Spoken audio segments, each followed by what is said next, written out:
as his student, somehow he got me through, so I had to.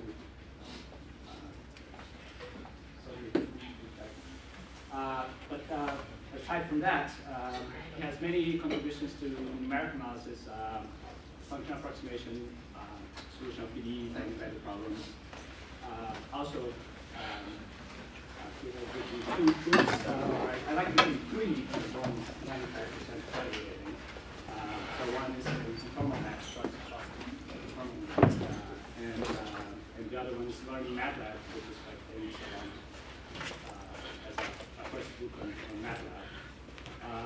And then kind of he has this one book on introduction to microanalysis, fundamentals of microanalysis, which I use in the classroom already.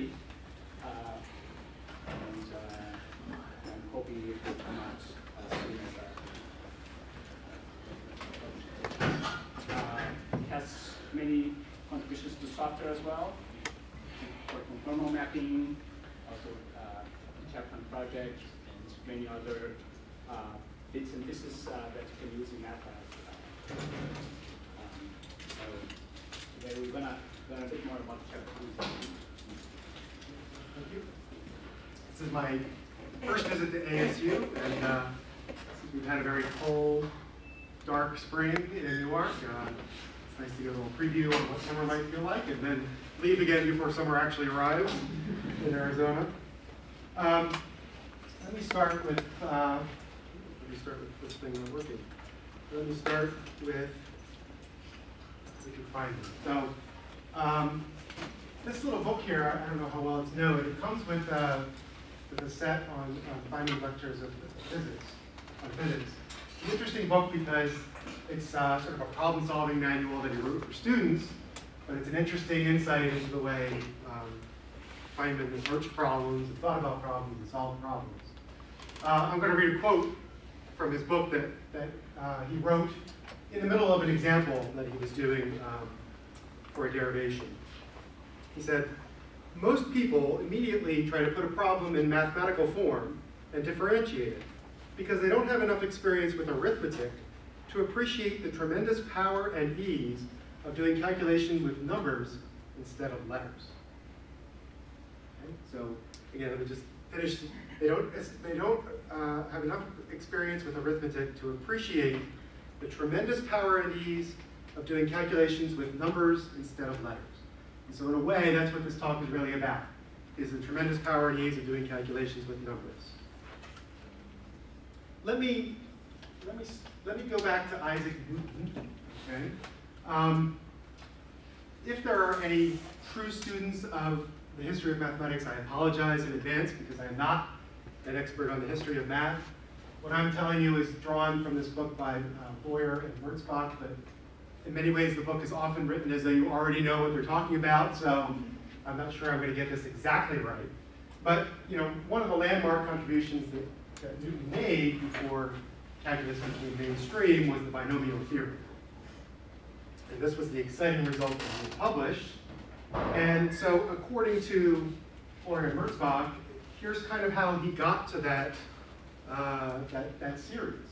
So there was a lot of experimentation and trial and error behind it before he produced it. So let me show it in Mathematica, if this is going to work for me here. So I guess maybe I have to push this up here and look over my shoulder.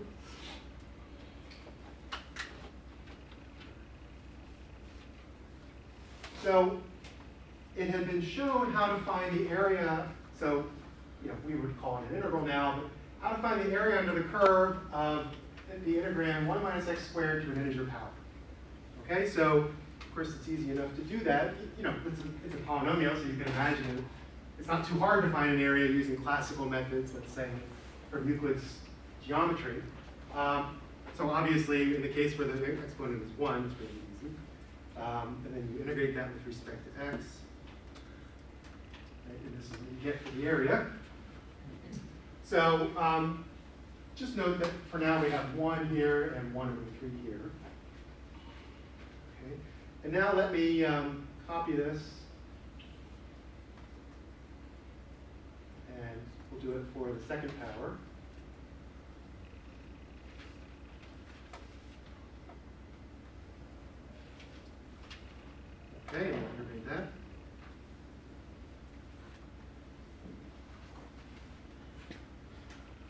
Okay, so now we have a 1 and a 2 over 3 here, 1 over 5. And I'll do one more.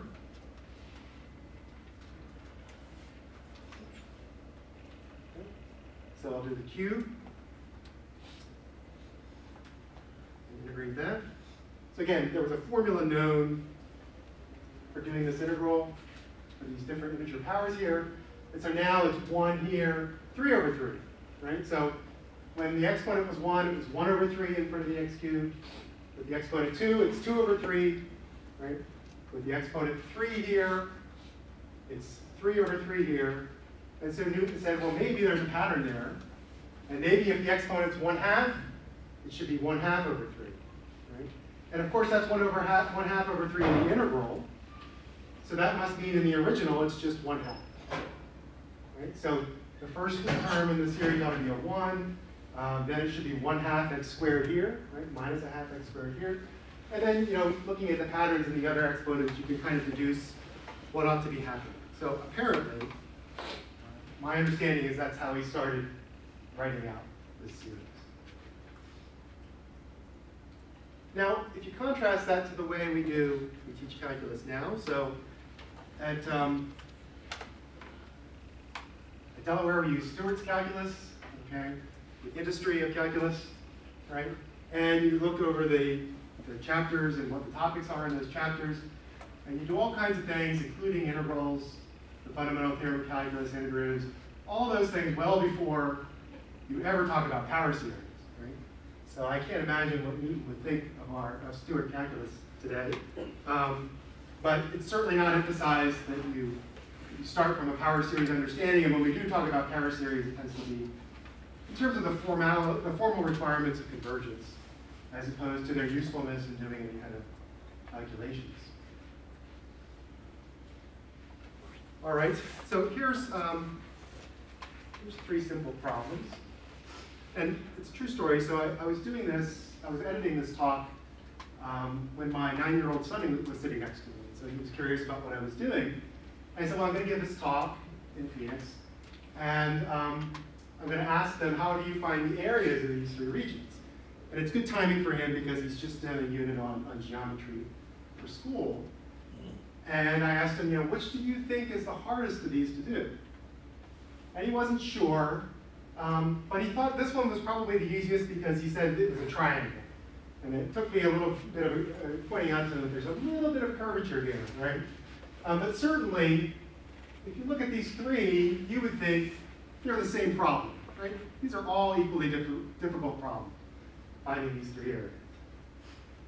But now if I show you, what the curves are, okay, they're not at all the same 3 problems, at least not the way we usually teach students how to do them, right? So the way we teach students how to do areas is through the fundamental theorem of calculus. And that means you need to find the antiderivatives. So if I go back to my Mathematica here,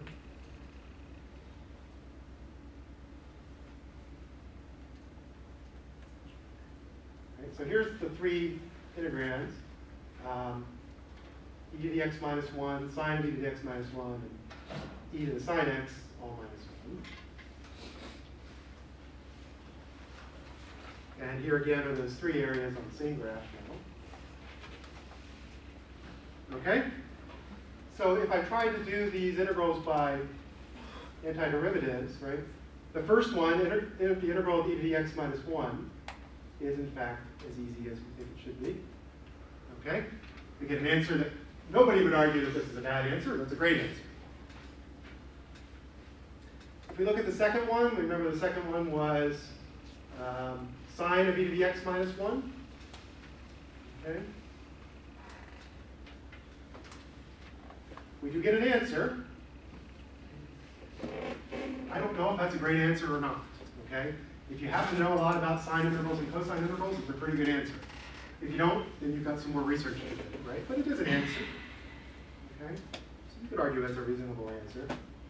And then the third one, remember, was e to the sine x minus 1. And if we ask for that area, Mathematica strokes its chin for a while and says, yeah, I agree, that's an interval.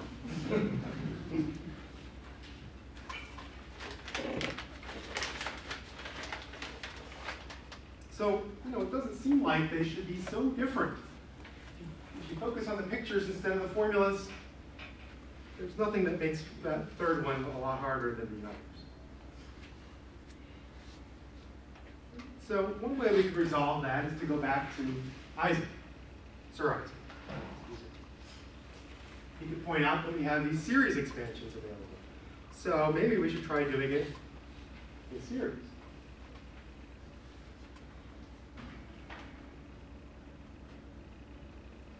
Okay, so let's just focus on the first one, which we already know how to do. But I can certainly expand that in a series around 0. Okay, a few terms. And those terms are really easy to integrate. I should say those terms are really easy to find an antiderivative of. All right? And then normal is mathematics' way of chopping off. So the big O term, and we evaluate it at 1. Okay? So we get an answer, which is a rational number, of course, because that truncated series is rational, there's all rational coefficients. And then that answer has a certain amount of accuracy, so about 2 digits of accuracy. And we could make that better, right, by including more terms. Right?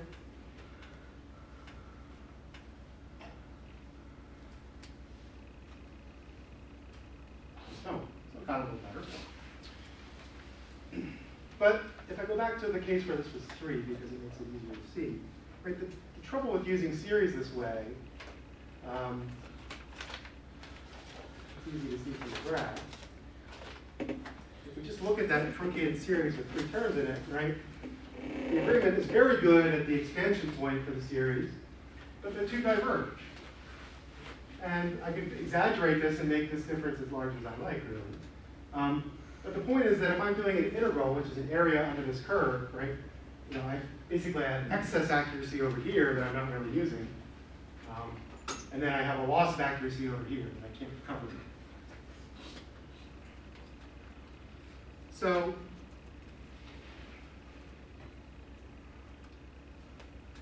series are great things to have at a point, but they're not so great for an interval. And then there's also this question of how would you actually obtain the series of a function? It turns out there's an interesting answer to that, at least one interesting answer to that. I'll get back to that later. But let's just think about the question in a little bit more general sense. Not just where does series come from, but where do functions come from? Everybody has to have this talk with their kids eventually, right? So, where do functions come from? One answer is that they come from calculus textbooks, right? This is how we prove to the students that what they're doing is important, because we assign them homework problems. A more serious answer is that functions come from science, right? There are genuine functions to be found through scientific investigation, and that's another big part of what we had to contribute. I'm sorry for the goofy flip art here, but functions are thought up by mathematicians, right? So you have weird functions with sort of edge behaviors, and the salt and pepper function, and other interesting functions like that, which are just dreamed up. This is meant to represent data, right? So functions come, these days, increasingly functions come from real data. And then maybe, at least in applied math, one of the greatest sources of functions, one of the most common, right, is through solutions of problems, right, where, this potential here, this is the Schrodinger equation. I think we should do a minus sign here, sorry. This is the Schrodinger equation, okay? This is a potential function, and even when this potential function is simple, in many, many cases, in almost all cases, even when this is a simple function here, the psi is not simple, okay? By not simple, I mean not obtainable through any amount of manipulation. And so, because there's a great desire in practice to compute with these things, functions that come from data, from science, and from problems like this as well, we've long used numerical computing. So numerical computing starts with a very simple idea with very big consequences. So the simple idea is that I'm going to take my real number set, right, which is infinite in 2 ways. It's infinitely large, infinitely far out, but it's also infinitely close, right? So between any 2 numbers, I have just as many real numbers. And I'm going to have to replace that by a finite set of numbers.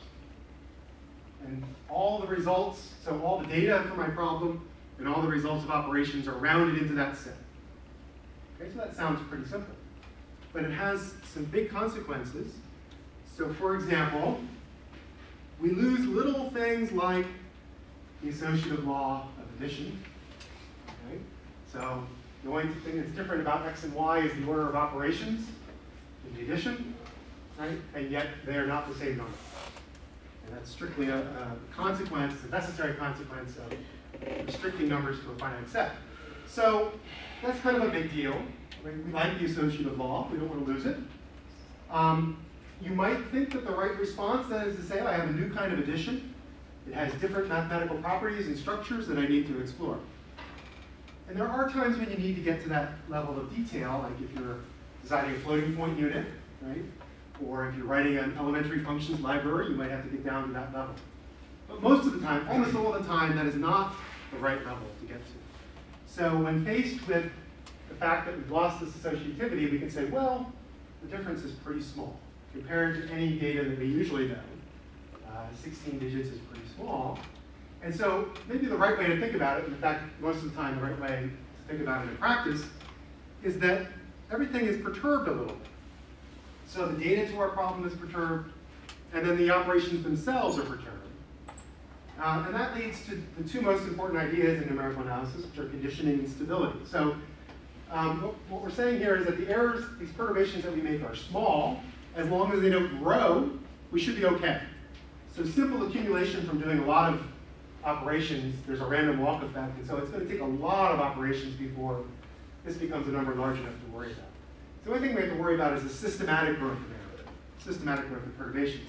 So that feature, if you're, the amount of growth in a perturbation for your exact problem, that's what we call conditioning in numerical analysis, and the growth that you get in the algorithm that you apply for a particular problem, the growth of perturbations due to your algorithm is called stability in numerical analysis. And so, in order to know what you can expect, you have to talk about the conditioning of the problem, and then in order to know if you're doing a good job, you have to talk about the stability of your algorithm.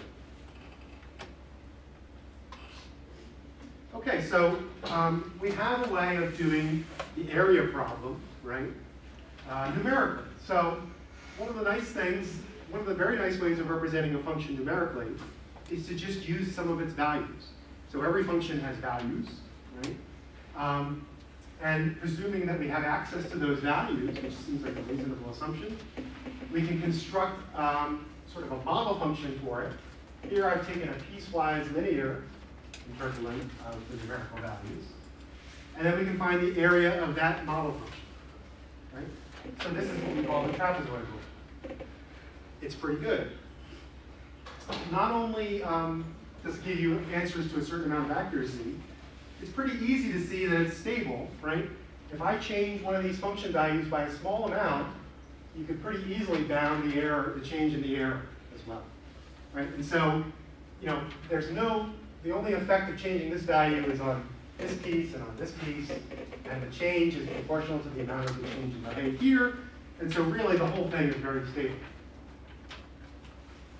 And that's true of piecewise linear interpolation generally, and you can build things like finite element codes right on top of that.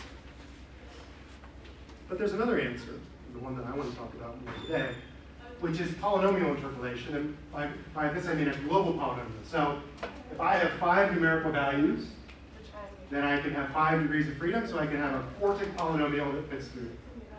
And that polynomial is unique. And then if I take more function values, I can fit a higher degree polynomial. So now I have 7 function values, and I fit a polynomial of degree 6. But if we keep trying to push this, we can see that yes, it passes through all the values. Yes, this is a valid functional representation of that numerical data. It's not the one that you would choose, most likely, right? Because it has these large excursions, okay? These oscillations, particularly near the ends, which, again, it's mathematically valid, but probably not the one you want to use. And in fact, you can show that for most purposes you don't. And so I lied a little bit in my abstract. So in my abstract, I said that we're using techniques that are widely appreciated in numerical analysis. In fact, that's not true at all. So here are some quotes from textbooks, and I'm indebted to Nick Trefethen for compiling these quotes. These are quotes from textbooks about polynomial interpolation. So I'll just let you read these yourselves.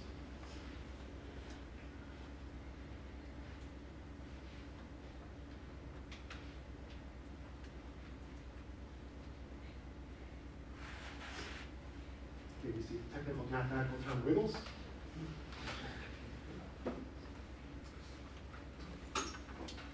I really like this one. By their very nature, polynomials of a very high degree do not constitute reasonable models for real-life phenomena from the approximation and from the handling point of view. That's not just bad math, it's bad English.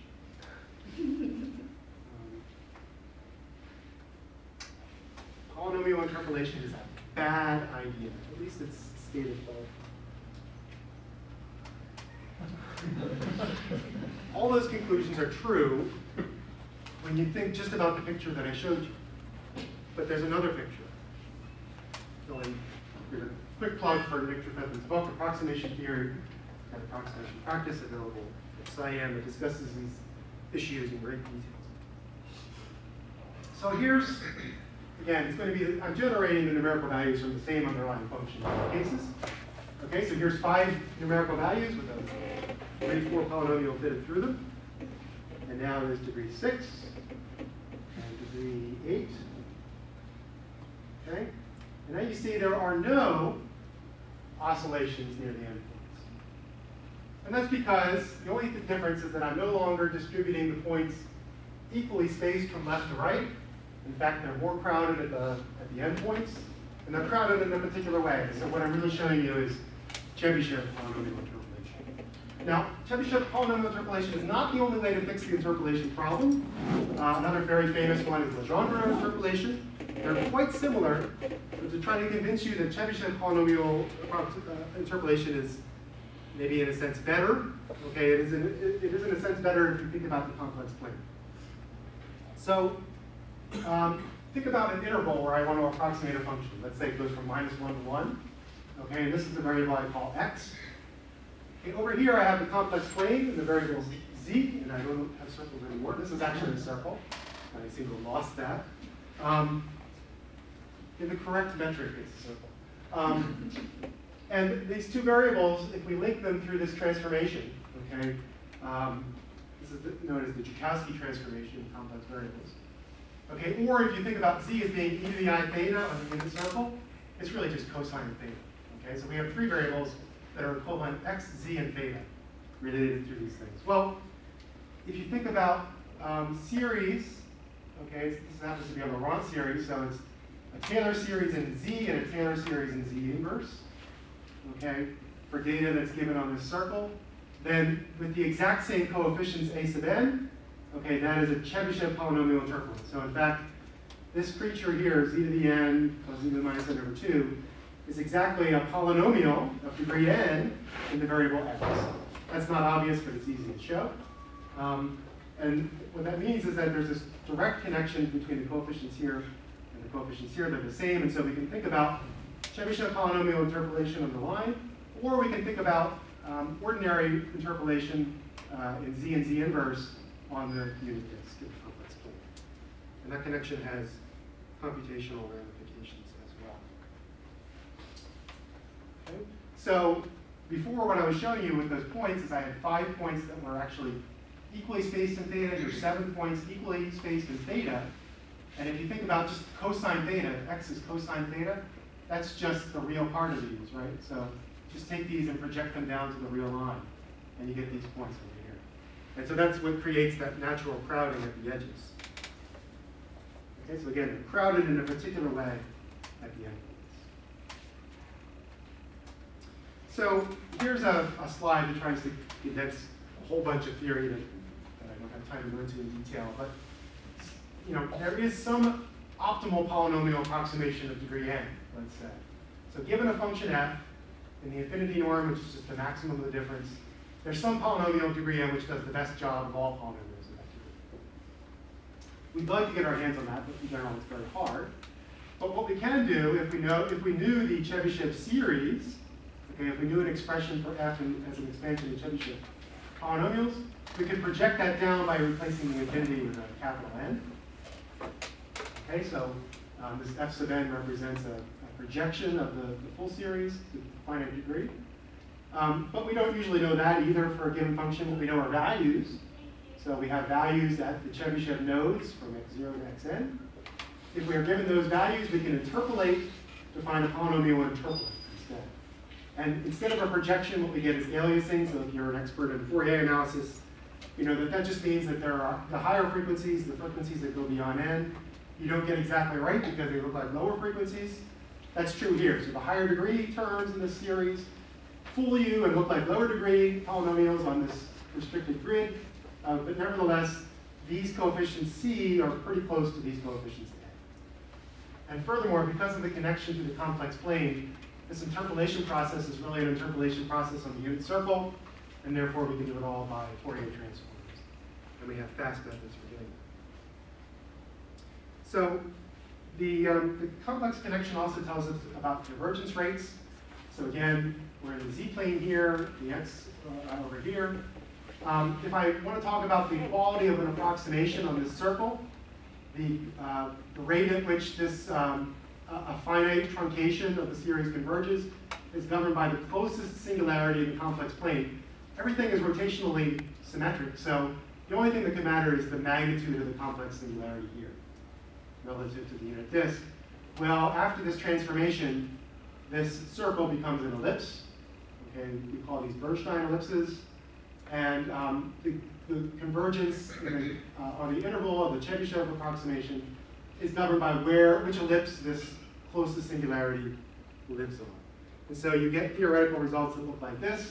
So first of all, the Chebyshev approximation is pretty close to the optimal among all polynomials.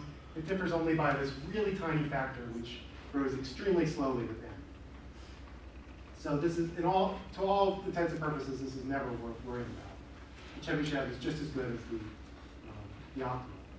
You also have an exponential convergence or spectral convergence. So these two numbers here are the minor and major axes of that ellipse.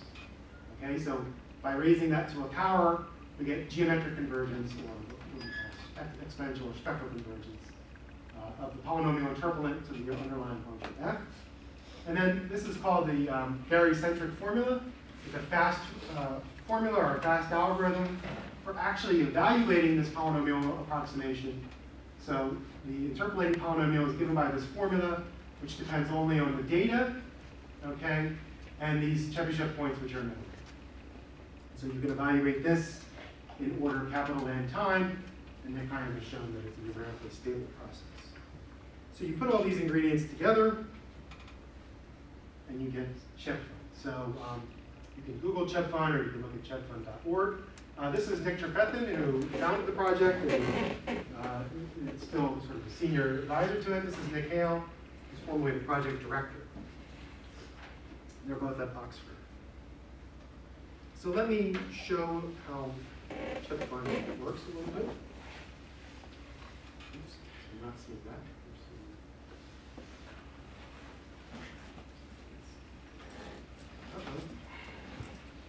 Just got to crash in that one, so let's get started.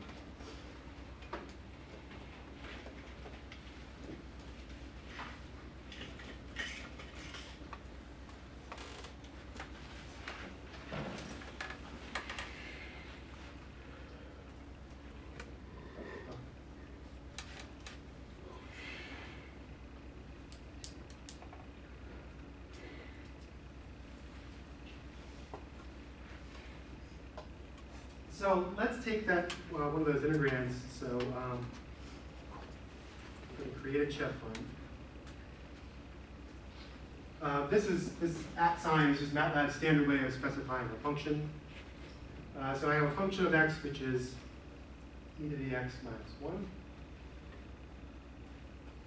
And that's defined from 0 to 1. Oops.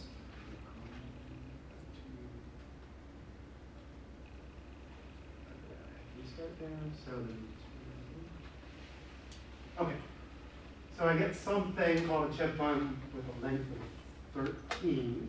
What that means is that it's using 13 function values to approximate this, to represent this original function e to the x minus 1.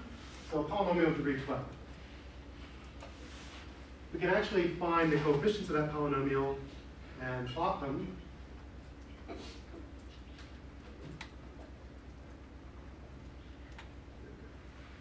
Oh, it's on my screen here.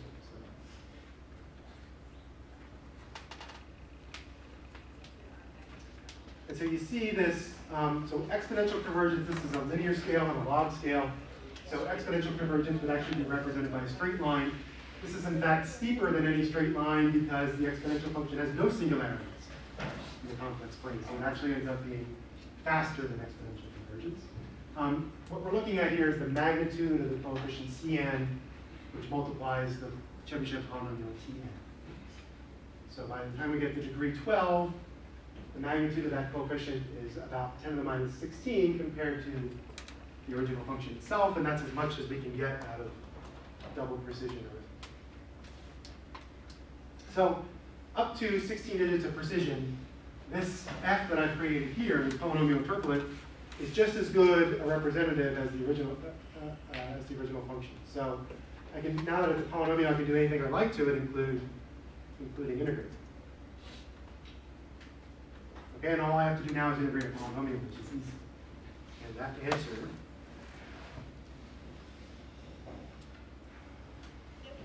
is, again, accurate to just about 16 digits of precision. But now all the problems that I had before are equally easy. So if I do sine of e to the x minus 1,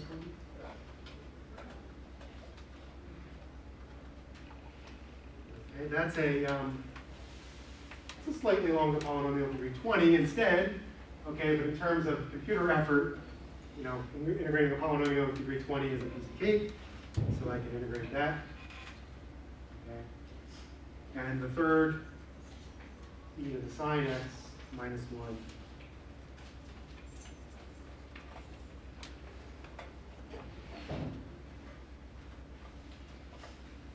Okay, 18. So again, these three problems are all more or less the same now from this numerical polynomial interpolation point of view.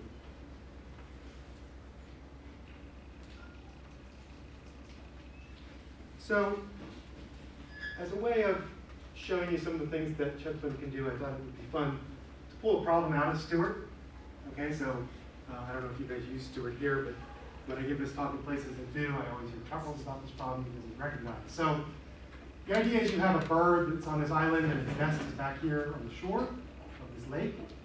And it's harder to fly over water than it is to fly over land, so there's some optimal path, right? You don't want to fly all the time over water because that's actually harder than flying here and getting to fly over land, which is easy. So it's set up here as somehow you know, the bird might be genetically evolved to take the optimum path. So what we'll do is, in part, oops, there's a miss. So let's say it takes 1.4 times as much energy to fly over water as land. So what is this point C that minimizes the total energy? So what I'm going to do is I'm going to let this distance between sort of the projected point and the landfall point be x.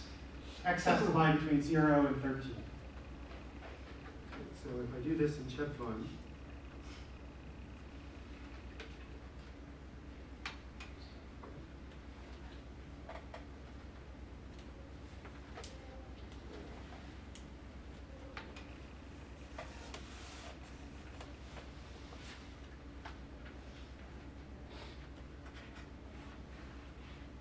so I'll define, this is just defining a variable x in the Chebyshev system. So x is just the identity variable from 0 to 13. Then I need to calculate the water length. Well, according to our diagram here, right, the length of the path over water is just this hypotenuse, right? So that's given by square root of x squared plus 25. And then the rest of the path is over land, so whatever remains from flying a total of 13 along the shore. And then in terms of, so now that's in terms of, that's a function of the unknown x. And then the total energy rate is Well, there's a constant factor, there's a common factor for the two. So let's just say in whatever units, it's 1 times the land path, the length of the land path, plus 1.4 times the water path. Okay, and then that's all it takes to define this function, this energy function as a function of x. So I can plot that. And you see that it has a unique minimum, near 5, which we can find. There's a min command, so we could say emin, xmin, oops, not this. Emin xmin is min of total energy.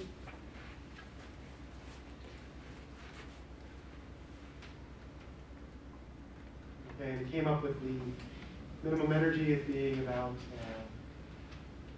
18 or so, and it's minimized for landfall from 5.1. Okay. So, of course, to find the minimum, it does what you would do in an elementary calculus problem. You take the derivative, find zeros in the derivative, right, which is the critical point, check that against the endpoints, and the minimum of all those is the minimum of the function on the interval.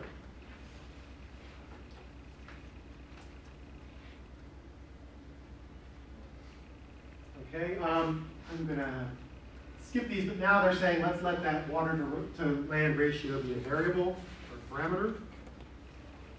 And then sort of the punchline of the whole problem is, of course, it's not easy to deduce how much harder it is to fly over water than land from first principles, but it's very easy to observe where the birds actually make landfall. So let's do the inverse problem where we know what the landfall is.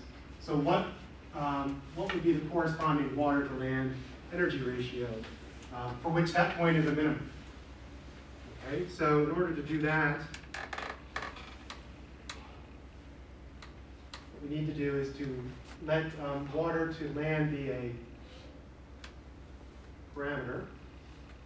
And what we do is we have land length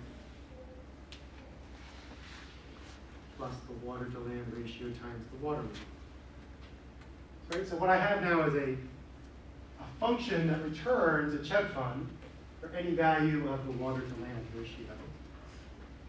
And so for example, if that water to land ratio is quite close to 1, okay, it's almost the same either way,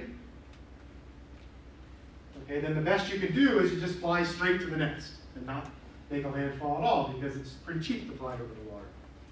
On the other hand, if it's very expensive to fly over the water, right, then you almost fly straight to the land and then along the land to the next. So I can make this point move all the way to the left as close as I like, but never quite getting to the left by increasing that ratio. So this is the kind of thing you're supposed to discover by solving this problem. I'm doing it all numerically rather than through formulas, but of course the whole thing is rigged so that you can do it in closed form. So then if I want to say, as a function of this ratio, what is the minimum energy for every possible ratio of water to land? So that means I need, I guess I could do this in 2 lines. This one in here. So to find a function, which is the roots of the derivative of the total energy function.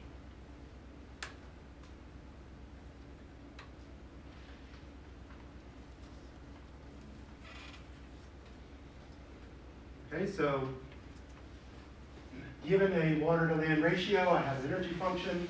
I find the roots of its derivative in order to locate the minimum. Okay, that's sort of the optimum landing point for any value of given value of WTL.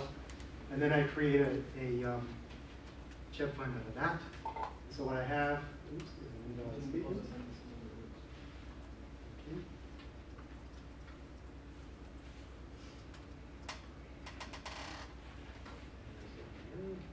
Oh, because I have to tell, oops, let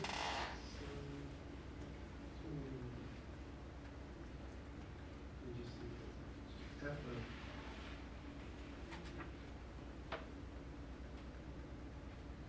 finding a value each time.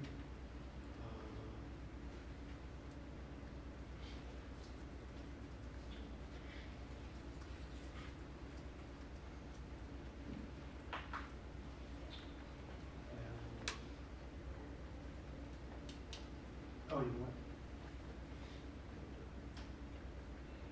Okay. So now I have, this is a plot of the actual minimum energy that it takes. Okay, so this is the optimum energy for each value of the water to land ratio. And if I know that it actually, if it actually lands at, if it actually makes landfall at x equals 4, all I have to do is find where the energy equals 4. And that would be the corresponding water to land energy ratio. So you can kind of get a feeling for how you can do the manipulations in a way that feels like you're doing symbolic math, but you're really doing numerical math. Let me move on to some more sophisticated problems from differential equations. So this is a fun little YouTube video. So this is a match being lit in 0G. And don't get distracted by the very bright inner part. Look at the fainter outer part. You can see that there's an evolution of a sphere here. Okay? And that sphere is controlled by a balance between the consumption of the fuel and the intake of oxygen that it could get. So, right, the amount of oxygen that it can get is constrained by the surface area of that sphere, whereas the amount of fuel that it needs to consume is the volume that's contained within. So you can derive this little ODE for that, where you have a competition between surface area and volume, where I just set constants equal to 1 to make it simple. So the way we represent this problem in Chepfun, okay, we have this operator which is the RDT, or the derivative of R, diff of R, minus R squared times 1 minus R.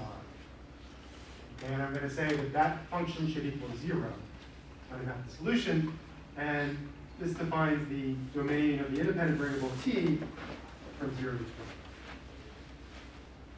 So before I do this, let me just explain a little bit about what goes on. So you have this problem which is given in the form of a nonlinear function of, or nonlinear operator on your function r is equal to 0. So in order to solve this, suppose I have a guess as the solution, and I want to get an improved guess. Okay, so I want to find this delta, the difference between my old guess and the new one. You plug this in, okay, you get something which is linear in the correction delta, plus higher order terms, which I hope are small enough. And then you get the terms which come from plugging the original guess into the original function capital F. And so if we ignore the higher order terms, then what we really have here is a linear operator on the function delta. And then this right-hand side is nothing more than negative of the original function evaluated in my guess. And so what we're really doing is Newton's method, right? I'm linearizing the problem, but I'm doing it in function space, as opposed to with just numbers. And what we do is we use automatic differentiation to create that linear boundary value problem. So if I just go back for a second. This J here, you might think of it as a Jacobian in finite dimensional space, or it's a Fréchet derivative if you think of it in function space. But either way, we can find that by automatic differentiation, which is in fact the right way of sort of propagating a series representation of the function. So if I have an approximate guess at the solution, I linearize around that guess using automatic differentiation. That gives me a linear boundary value problem to solve, which means I need to construct a Chepfun as the answer to that, which means I need to calculate a Chebyshev polynomial interpolant of the solution, which means I need to solve that problem sort of for a discrete value of n, compute the Chebyshev coefficients, look at the graph to see whether they've gotten small enough. If not, go back and increase n and solve a bigger discrete problem until I'm happy that the solution of my linear problem is well represented as a Chebyshev polynomial. Once I have the linear solution represented by a Chebyshev polynomial, I know that's my Newton update, and I can update the approximate solution of my problem. So as an example of this, let me show you solutions to a nonlinear pendulum problem, where time goes from 0 to 10. And I'm going to say that it ends up in exactly the same position that it starts at an angle of 2 radians.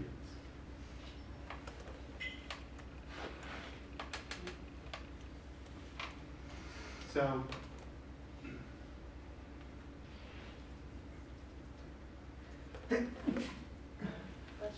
I'm going to create a, I'll just use u as the solution. So diff u2, the second derivative of u, plus sine of u is equal to 0. And time goes from 0 to 10. And then I want,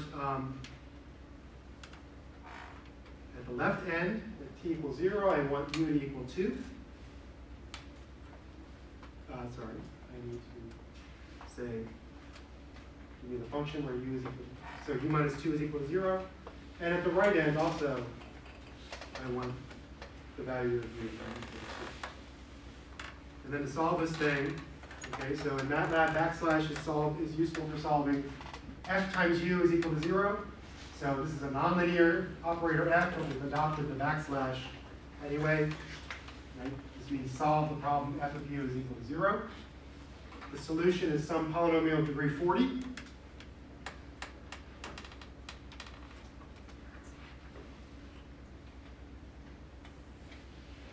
And here it is. I think it's more useful in the phase plane, so let me plot it in the phase plane.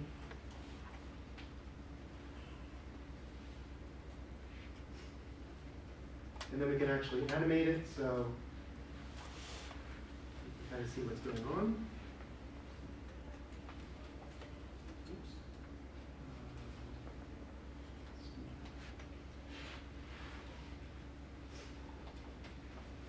Okay, so it starts up here. It goes up to the top, almost all the way up to the top. Okay, reaches a 0 velocity, and comes back down to the negative velocity. So starts here, you throw it towards the top, stops just short, and comes back.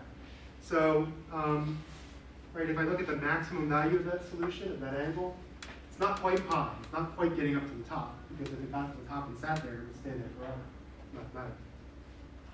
Okay, but there are a couple other solutions to this problem, and to show you, I'll show you the graphical interface.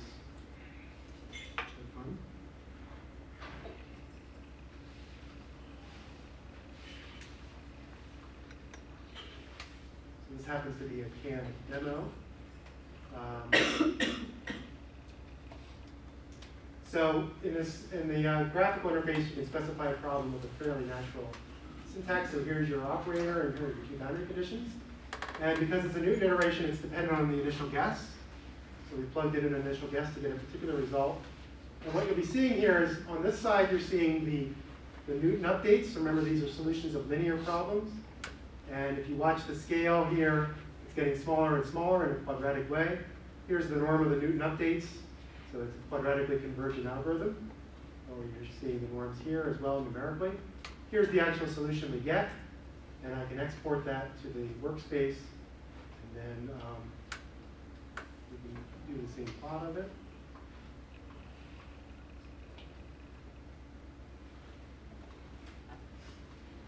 Okay.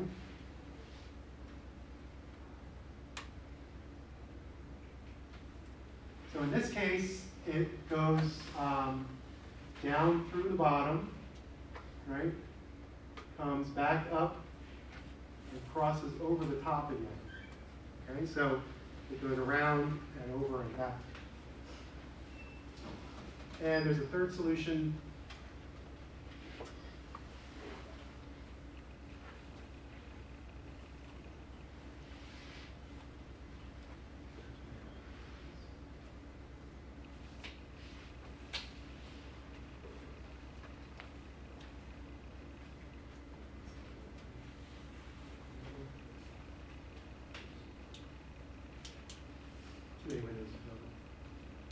So there's a third solution.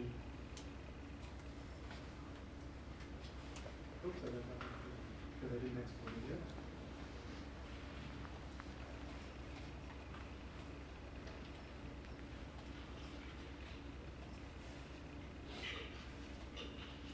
Which is the complement, right? So if you've ever seen the eye of a pendulum, right? This is the complementary path to this. Okay.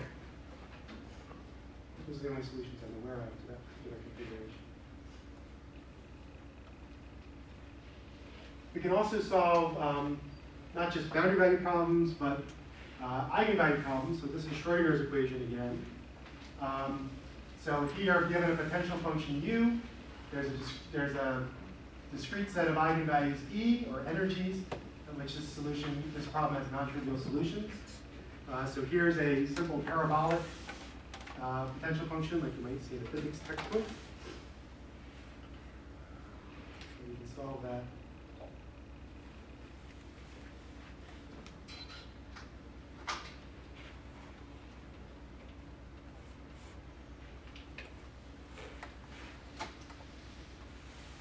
Setting up a problem like this. So if I have f is just the operator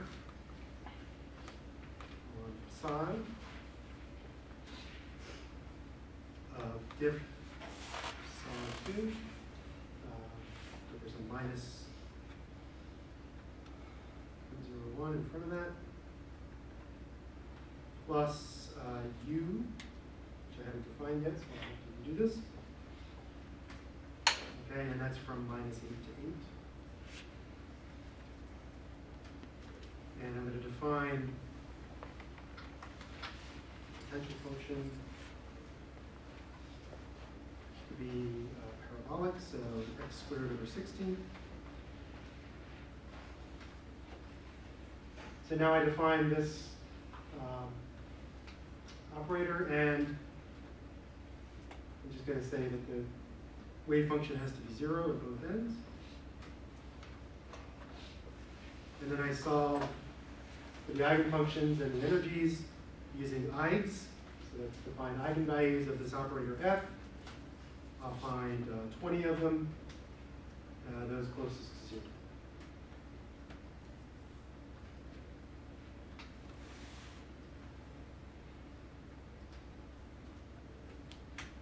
So those are the first 4 solutions for the wave function. Okay, so it goes to 0 at both ends, and one of them has 1 here, 1 hump, and then you get multiple humps for the higher energies.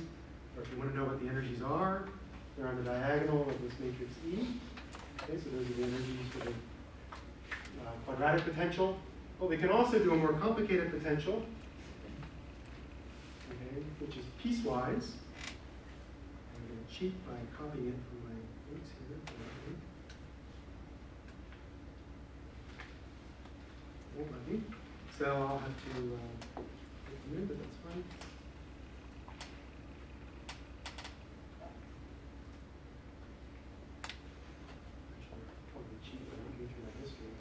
So here I have a piecewise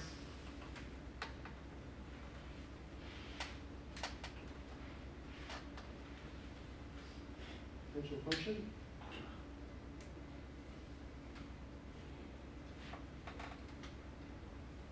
Okay, so I have 2 wells with a barrier in between them. I set up the problem exactly as before. So I define f.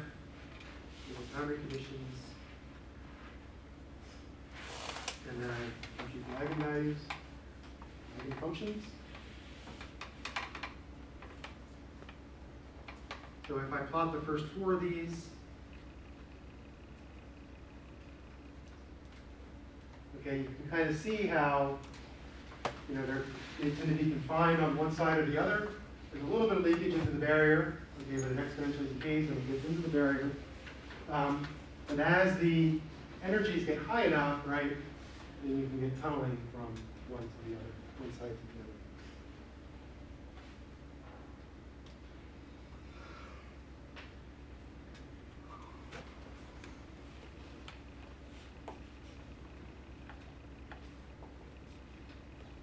So I haven't left myself a lot of time to talk about time-dependent problems. I think I'm just going to skip them all together and talk about what happens when we go to two space dimensions. So this is something which is new within the last month or so. The idea is now to represent f by a sum of what you might call separable functions. Okay? We represent these as one-dimensional Cheb funds. Okay? You already know how to do that. We think of this as sort of a rank 1 approximation. Okay? Thinking about things from a linear algebra point of view. This thing looks very much like a singular value decomposition, for example. We don't use an SVD to compute these, though. What we do is we interpolate along a particular pair of lines that intersect at the line x equals y. So sometimes these are called adaptive cross approximations. So let me show you how this works. So by the time we're done, then the number of terms we take is what we consider to be the rank of our function f. So here's a contour plot of a particular two-dimensional function. Here's the line x equals y. We look for the maximum value of that function, or the maximum absolute value of that function along that line. In this case, it happens to occur at this point here. So what we'll do is we'll now interpolate this using one of those rank 1 terms along this vertical line and this horizontal line. You take that and you subtract it from the original, and what's left over is this. Okay? So let me just go back and show you that the scale of this thing is from 0 to 13. So after we've done this, once, it goes from 0 to about 11. Okay? Play the same game along this now. Now it's a minimum value. We find the minimum along that line. Interpolate along here and here with a product of one-dimensional functions. Okay, subtract that, and now the remainder goes from 1 to 6 or so. Okay, now the maximum occurs down in this corner, so we interpolate along this edge and this edge. Right? Now you get something that makes me think of a painted desert. Then the minimum's here. Right now it's going from minus 0.6 to 0.2, so the residual is getting smaller and smaller the more these we do. And so eventually these actually converge exponentially.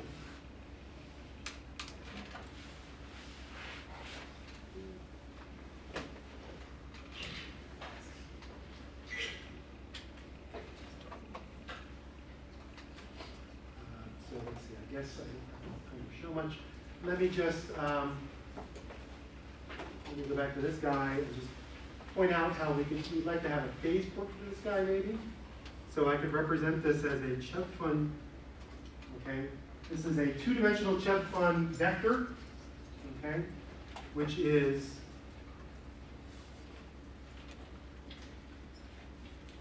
So if I think in terms of variables q and p, the derivative of q is p, the derivative of p is sine or minus sine q. And I want to define p going from minus pi to pi, q going from minus 3 to 3. And then I can plot that